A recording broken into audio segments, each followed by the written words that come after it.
भागलपुर जिले के सुल्तानगंज अंचल में माफिया राज, व्याप्त भ्रष्टाचार, अराजकता को लेकर जनसंसद के संरक्षक अजीत कुमार यादव ने भागलपुर के एक निजी होटल में एक प्रेस कॉन्फ्रेंस आयोजित कर अंचल कार्यालय से संबंधित कई मामले का खुलासा किया है। वहीं अजीत कुमार यादव ने संवाददाता सम्मेलन के दौरान कहा कि सुल्तानगंज अंचल कार्यालय पिछले कई वर्षों से माफियाओं के जकड़न में है। माफियाओं का पहुंच डीसीएलआर, एसडीएम और एडीएम कार्यालय तक है। सुल्तानगंज अंचल में जाली दस्तावेज के आधार पर फर्जी मोटेशन का करोड़ों रुपए का कारोबार है, जहां अभी हाल में रेलवे की जमीन सुल्तानगंज पहाड़ मोटेशन का मामला भी शामिल है। जबकि सुल्तानगंज अंचल कार्यालय में अंचल अधिकारी सहित कई अन्य संबंधित अधिकारी द्वारा मोटेशन एवं परिमार्जन के नाम पर आम जनता की मेहनत कमाई लूटी जा रही है। घूस लिए बगैर लोगों का काम नहीं होता है। वहीं संबंधित अधिकारी काम के बदले पैसे लेकर अपनी जेब भरने में लगे हुए हैं। यदि संबंधित मामले को जिला स्तरीय जांच कर माफियाओं, दलालों और भ्रष्ट अधिकारियों पर कार्रवाई करते हुए सुल्तानगंज अंचल में व्याप्त भ्रष्टाचार को समाप्त नहीं किया गया तो सुल्तानगंज अंचल से संबंधित मामले को लेकर भागलपुर जिले में एक बड़ा आंदोलन होगा। विषय है जमीन घोटाला, जो सुल्तानगंज अंचल में वर्षों से चल रहा है। माफियाओं के चंगुल में, माफियाओं और दलालों के नेतृत्व में, और उसी नेतृत्व में फंसे हुए हैं हमारे अंचलाधिकारी। मैंने कई बार उनको आगाह किया कि आप न्यायाधीश के रूप में बैठते हैं शनिवार के कोर्ट में, आप न्याय के लिए फैसला दीजिए, लेकिन वो इतने निकम्मे साबित हो रहे हैं कि सुल्तानगंज अंचल बिल्कुल अराजकता का शिकार हो गई है। अभी जिस डॉक्यूमेंट की मैं चर्चा कर रहा हूं, हालांकि उससे पहले आप लोग जान ही रहे हैं कि सुल्तानगंज में एक पहाड़ी है, उसका भी मोटेशन कर दिया गया। सुल्तानगंज में रेलवे की जमीन है, उसको भी रैयती जमीन बनाकर बेच दिया गया। अभी मैं जिस जमीन का जिक्र कर रहा हूं, तो इस जमीन में जिस डीड नंबर का इस्तेमाल किया गया है, वह डीड नंबर जो है भागलपुर की जमीन का डीड नंबर है 5787, और उसके आधार पर 5787 1 जून 2018 की तारीख पर यह डीड की गई थी भागलपुर में, और यह जमीन भागलपुर के मुकुटधारी अग्रवाल से संबंधित है। और उस डीड नंबर पर सुल्तानगंज नगर की जमीन, सर्वे वार्ड संख्या 7 की जमीन का मोटेशन कर दिया जाता है। इससे घनघोर आपको कोई दूसरा उदाहरण मिल नहीं सकता अराजकता का और भ्रष्टाचार का।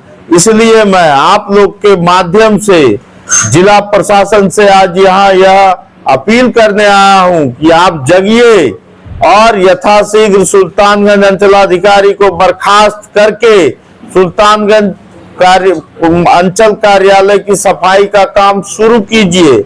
नहीं तो हम लोग इसको एक बड़े आंदोलन की तरफ ले जाएंगे, और अगर हमें बड़े कोर्ट, हाई कोर्ट भी जाना पड़ेगा तो हम वहां भी जाने का काम करेंगे। 6 वर्षों से कोई पदाधिकारी किसी एक जगह पर जमा हुआ है, तो आप सोच सकते हैं, वो भी अंचल जैसे जगह पर, तो सोच सकते हैं कि कितनी घनघोर अराजकता वहां फैली होगी, जिसको सुरक्षित करने के लिए, जिसकी देखरेख करने के लिए उस अंचलाधिकारी की फिर से वहां नियुक्ति करवाई जाती है। और जो माफिया काम कर रहा है वहां, जो दलाल काम कर रहा है, उसके पैर न सिर्फ सुल्तानगंज अंचल में है, बल्कि डीसीएलआर कार्यालय, एसडीएम कार्यालय और एडीएम कार्यालय तक वो अपनी पैर भी पहुंच होने का दावा करता है। और वह यह भी दावा करता है कि मेरा कोई कुछ नहीं बिगाड़ सकता, इस अंचलाधिकारी का कोई कुछ नहीं बिगाड़ सकता। भागलपुर जिले में एक मामले में दहेज के लिए प्रताड़ित हुई काजल कुमारी की हत्या मामले में उसके पति साजन यादव को न्यायालय ने 10 साल की कठोर सजा सुनाई है। जिला सत्र न्यायाधीश 15 ने सुनवाई पूरी करते हुए अभियुक्त पति को 10 साल की कैद और 25,000 रुपये का अर्थदंड देने का आदेश दिया है। अदालत ने अपने फैसले में कहा है कि अर्थदंड की राशि जमा नहीं करने की सूरत में अतिरिक्त सजा अभियुक्त को काटनी होगी। इसके अलावा अदालत ने गर्भ में पल रहे बच्चे की मौत के मामले में भी साजन यादव को 7 साल की सजा और 15,000 रुपये अर्थदंड की सजा सुनाई है। अदालत ने सभी सजाएं साथ साथ चलाए जाने की बात कही है। काजल कुमारी की हत्या 16 जून 2023 को हुई थी, जब वह गर्भवती थी। उसके पति साजन यादव ने उसे प्रताड़ित किया और बाद में उसकी हत्या कर दी। काजल की मां सुशीला देवी ने बरारी थाने में केस दर्ज कराते हुए दामाद साजन यादव को नामजद आरोपी बनाया था। सरकार की तरफ से अपर लोक अभियोजक काशीनाथ मिश्रा ने बहस में भाग लिया और अदालत में अपना पक्ष रखा। अदालत ने दोनों पक्षों की बहस सुनने के बाद अपना फैसला सुनाया। काशीनाथ मिश्रा, अपर लोक अभियोजक, भागलपुर।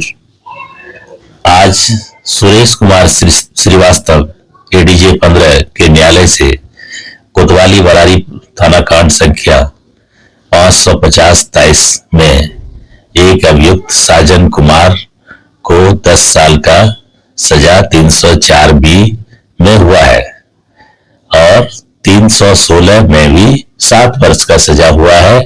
दोनों में क्रमशः 25,000 और 15,000 का फाइन भी इम्पोज किया गया है। और साजन कुमार की शादी घटना से 1.5 वर्ष पूर्व हुआ था। ये दोनों पिरपैती थाना अंतर्गत के हैं, एक अठनिया के हैं, एक मोहनपुर मोहनपुर के हैं, लड़की पार्टी गोविंदपुर मोहनपुर के हैं। शादी करके किरण मिश्रा के घर में बरारी में ये लोग रह रहे थे और उसी दौरान ये घटना घट जाती है 16/6/23 को। और उसी घटना में ये लोग लाश का यहाँ पे पोस्टमार्टम वगैरह नहीं करा के सीधे ले जाके अठनिया में जलाने का प्रयास किए, जो कि सुशीला देवी इंफॉर्मेंट, जो कि मृतका की मां है, उन्होंने पिरपैती पुलिस को सूचना देकर लाश को पिरपैती में ही रास्ते में ही रिकवर किया और उसके बाद ये वहां से बरारी थाना लाया गया और वहीं पर केस हुआ, आरोप पर समर्पित हुआ और कोर्ट में इनके द्वारा अभियोजन द्वारा 10 गवाह कराए गए, जिसमें FSL एक्सपर्ट्स एंड पोस्टमार्टम करने वाले डॉक्टर, आईओस और 7 प्राइवेट गवाह हुआ। और उनके आज सेंटेंस पर 2 तारीख को था, गिल्टी 2 तारीख को होल्ड हुआ था और आज सेंटेंस पर था और ये सजा हुआ है। बिहार सरकार ने स्वास्थ्य सेवाओं को गांव-गांव तक पहुंचाने के उद्देश्य से भागलपुर में एक बड़ी पहल की है। प्रदेश के स्वास्थ्य मंत्री मंगल पांडे ने भागलपुर जिले को कई नई स्वास्थ्य सुविधाओं की सौगात दी है। अंबा मोड़ स्थित नारायण मध्य विद्यालय में आयोजित भव्य समारोह में मंत्री ने 1.5 करोड़ रुपए की लागत से नवनिर्मित स्वास्थ्य एवं कल्याण केंद्र का उद्घाटन किया। साथ ही 9 करोड़ 42 लाख रुपए की लागत से बनने वाले 22 नए स्वास्थ्य एवं कल्याण केंद्रों का शिलान्यास भी किया। कार्यक्रम में भाग लेने के लिए बड़ी संख्या में स्थानीय जनप्रतिनिधि, विधायक, अधिकारी और आम लोग उपस्थित रहे। कार्यक्रम स्थल पर सुरक्षा के व्यापक इंतजाम किए गए थे। स्वास्थ्य मंत्री मंगल पांडे ने अपने संबोधन में कहा कि प्रधानमंत्री नरेंद्र मोदी और मुख्यमंत्री नीतीश कुमार का सपना है स्वस्थ बिहार, समृद्ध बिहार और इस दिशा में लगातार प्रयास किए जा रहे हैं। उन्होंने कहा कि सरकार की प्राथमिकता है कि गांव के अंतिम व्यक्ति तक बेहतर स्वास्थ्य सेवाएं पहुंचाई जाएं, खासकर गरीब तबके के लोगों को इसका सीधा लाभ मिले। स्वास्थ्य मंत्री ने घोषणा की कि आगामी 3 महीनों में डॉक्टरों, लैब टेक्नीशियनों, ANM, GNM सहित अन्य स्वास्थ्य कर्मियों की बड़ी संख्या में नियुक्ति की जाएगी। उन्होंने ये भी बताया कि बिहार के इतिहास में पहली बार 7,468 ANM नर्सों की नियुक्ति की गई है। साथ ही उन्होंने ये जानकारी भी दी कि अब राज्य में BSc नर्सिंग, ANM और GNM की पढ़ाई भी शुरू हो चुकी है, जिससे बेटियां स्वास्थ्य सेवा के क्षेत्र में आगे बढ़ रही हैं। क्रिटिकल केयर यूनिट की स्थापना कार्यक्रम में एक और बड़ी घोषणा की गई। भागलपुर जिले में 3 नए क्रिटिकल केयर यूनिट्स की स्थापना की जाएगी। इसमें जवाहरलाल नेहरू चिकित्सा महाविद्यालय अस्पताल में 100 बेड की सुविधा लागत 44 करोड़, सदर अस्पताल भागलपुर में 50 बेड लागत 23.75 करोड़, नवगछिया अनुमंडल अस्पताल में 50 बेड लागत 23.75 करोड़ की है। इन सभी परियोजनाओं पर कुल मिलाकर 93 करोड़ रुपए खर्च किए जाएंगे, को राहत देगा। स्वास्थ्य मंत्री ने स्पष्ट संदेश दिया कि आने वाले समय में बिहार की स्वास्थ्य सेवाएं देश में एक मिसाल बनेंगी। भागलपुर जिले में हमने 2 अस्पतालों का उद्घाटन किया और 22 अस्पतालों का शिलान्यास किया है। और अब बिहार सरकार का, माननीय मुख्यमंत्री जी का फोकस है कि प्रदेश के मुख्यालय, जिला मुख्यालयों, अनुमंडल मुख्यालयों और प्रखंडों में जो आधारभूत संरचनाओं का विस्तार और सुदृढ़ीकरण करना था वो हुआ है। अब इसको गांव की तरफ लेके हमको बढ़ना है। तो आज 22 नए अस्पतालों का शिलान्यास भागलपुर में किया गया है। इन सभी अस्पतालों का निर्माण 4 महीने में पूर्ण होगा और लोगों को वो सुविधाएं मिलेंगी। 2 अस्पतालों में आज यहाँ अंबा में भी इसका उद्घाटन किया गया है अस्पताल का। तो हमारा मकसद है कि गांव ग्रामीण क्षेत्र में भी किस प्रकार से स्वास्थ्य व्यवस्थाएं और बेहतर हों और लोगों को ग्रामीण क्षेत्र में भी सुविधाएं मिल जाएं। ग्रामीण क्षेत्रों में भी पर्याप्त दवाई, वहां पे आवश्यक जो चिकित्सा अधिकारी चाहिए, जो वहां पे स्टाफ चाहिए, वो सभी उपलब्ध कराए जा रहे हैं। बबरगंज थाना क्षेत्र के मोदीनगर में दिनदहाड़े अपराधियों ने एक मिठाई दुकानदार पर गोली चला दी। गनीमत रही कि गोली दुकानदार को नहीं लगी, लेकिन इस घटना के बाद इलाके में दहशत का माहौल है। पांचू उर्फ अनिल नाम के एक मिठाई दुकानदार पर अज्ञात अपराधियों ने दुकान के अंदर घुसकर फायरिंग कर दी। दुकानदार इस हमले में बाल बाल बच गया। घटना दुकान में लगे सीसीटीवी कैमरे में रिकॉर्ड हो गई है। फायरिंग की आवाज सुनकर आसपास के लोग मौके पर पहुंचे और तुरंत पुलिस को सूचना दी गई। सीसीटीवी फुटेज के आधार पर हमलावरों की पहचान की जा रही है और पूरे इलाके में सघन तलाशी अभियान चलाया जा रहा है। स्थानीय लोगों ने घटना की कड़ी निंदा करते हुए आरोपियों की जल्द गिरफ्तारी की मांग की है। साथ ही इलाके में पुलिस गश्त बढ़ाने की अपील की है। फिलहाल मिठाई दुकानदार सदमे में है और पूरे मोहल्ले में दहशत का माहौल बना हुआ है। पुलिस मामले की हर पहलू से जांच कर रही है। हमला होगा, गोलीबारी किसके? देखिए, भाई बैठा हुआ था दुकान पे काउंटर पे, रोड पर से गोली चला करके जो है ना बदमाश जो है ना चल दिया है। सीसीटीवी फुटेज भी हाँ, पिक्चर में आया है। क्या आपको पहचाने?